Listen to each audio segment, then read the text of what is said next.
Welcome back, everybody.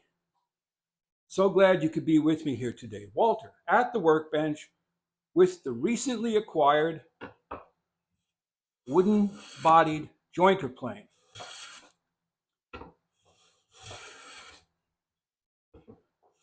What I've done thus far is to remove the tapered iron. We've talked about that. Took it all apart and I gave it a rough cleaning. This is going to go into the rust remover solution to get rid of any residual. And now what I'm doing is flattening the sole of the jointer plane. I'm using the Taylor Toolworks 5.5. Why, you might ask?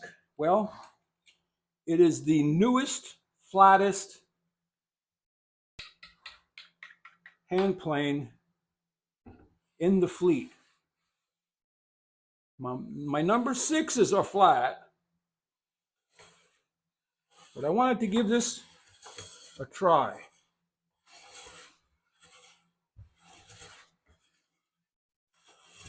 So you have to be careful not to take too much off, because the more you take off, the more you might open the mouth, but in a jointer plane,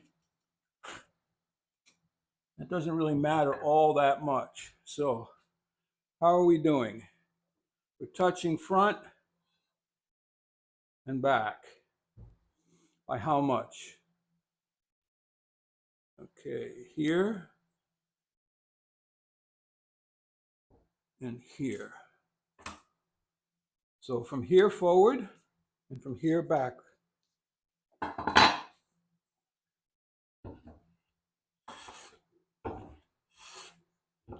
So when you're trying to make something flat, don't try and take off everywhere. Only take off the places that are telling you they're high while you're working it.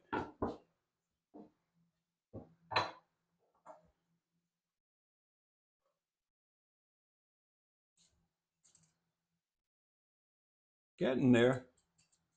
Just about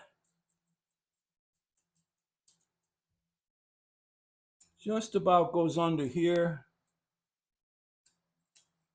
and here. So that means all of that and all of that, light dressing.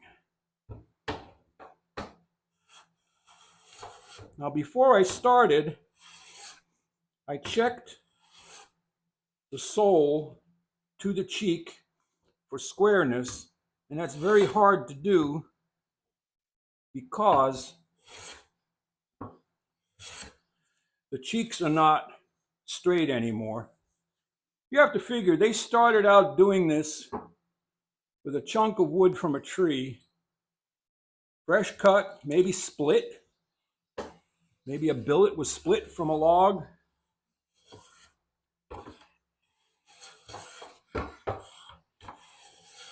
And then that had to season for years. So let's say they started with a 4x4 block. Well, you look in beech, you're looking at, in my opinion, 4 years outside in the fresh air, under cover. Okay, we're back here again.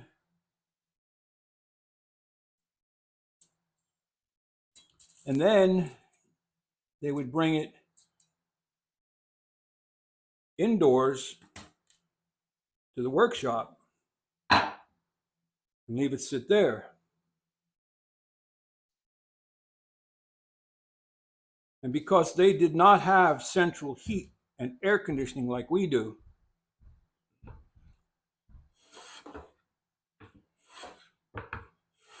by the time they went to make the plane, whew, hot here today. it still might have been 10% moisture.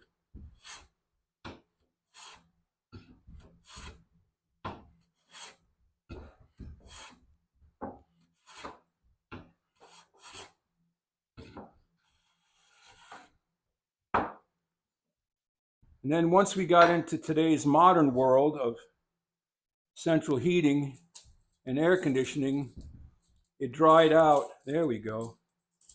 That should be good enough.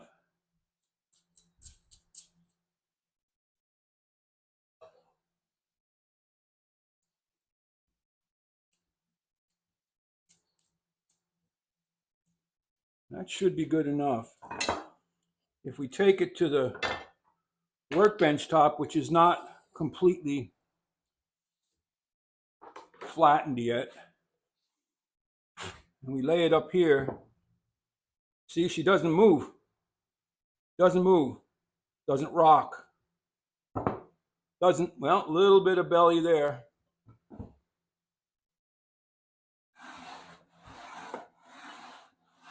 Let's burnish it a little bit.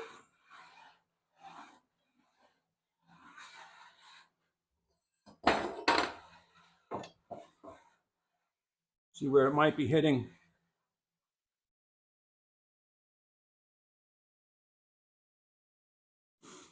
I see a little something here, here, this area here, here. I'm looking at the gloss from the burnish. It's all along this edge. So that's pretty good. I'm very happy with that. So I'll give this one more pass at the finest shaving I can take. And we'll call that good.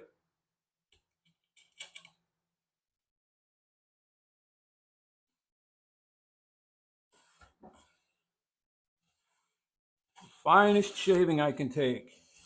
Just get rid of that chalk.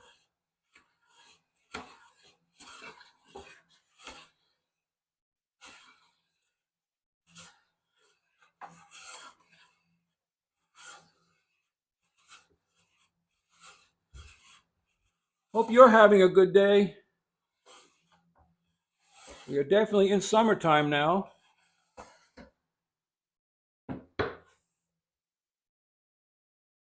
One last check. The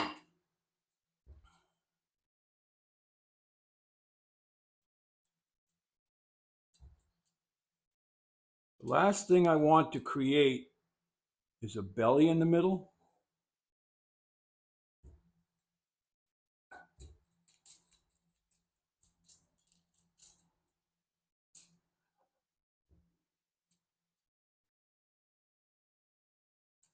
That's pretty good. That's pretty good. So what's next? What's next is I'll get the blade set cleaned and sharpened. I might have to open up the sides a little bit. That's not too bad. That should work just fine.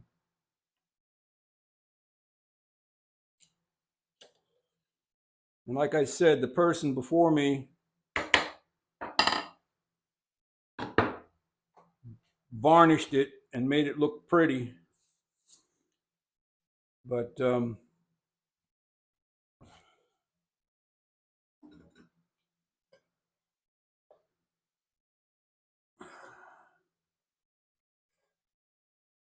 yeah, according to this, it's high on this side.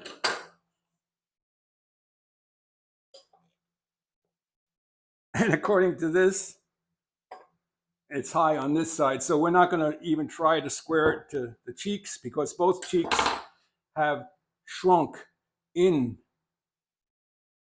due to drying. Whew. Thanks for stopping by. I hope you found something useful, helpful. Nothing entertaining here today. Head out to your workshop. See if you can tune up an old plane. Walter out.